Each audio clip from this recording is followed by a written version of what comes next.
ఇదో ఈ పైసలు పూతం బ్రహ్మ సోమ సోస పూలు పెట్టుంది ఏమంటే పాపం పుష్పాని బాణ సంసకర ఓం శుభగాయ మహా ఇట్లా వరకు అక్షింతలు ఒక్కొక్కటి ఈ ఏడు చేతులు పెట్టుకొని ఒక్కొక్కరు వేసుకుంటారు. ఓం శుభగాయ మహా ఏకదంతాయ మహా కపిలాయ మహా జలకరణాయ మహా లంబోదరాయ మహా వికటాయ మహా విఘ్నరాయ మహా పితృదేవో భవ ఆత్మదేవో భవ ఈశాన్యదేవో భవ లక్ష్మీనారాయణాభ్యాం మా మహేశ్వరాభ్యాం వాణీరం శిశుపురంధరాభ్యాం ఇష్టదేవతాభ్యన గృహదేవతాభ్యమ గ్రహదేవత గ్రామ సర్వే మహాజనాయం ముహూర్త సుముహూర్తస్తు ఇష్టదేవతాభ్యమ చక్కెర నైవేద్యం మీకు ఓం భూర్ స్వ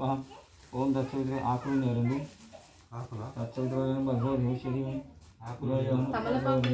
తెచ్చి కవర్లు ఉన్నాయి గణపతి కవిం కవీనోపమస్రవస్వం జ్యేష్ఠరాజం బ్రహ్మణాన్ బ్రహ్మణస్పద ఆనస్వన్మన్నోటివిశ్రీరసాదనం ఘనప్రాణ ఘనజీవ మహజీవ ఘనక్షేత్రం యోగ్యదేవతాభ్యో నమః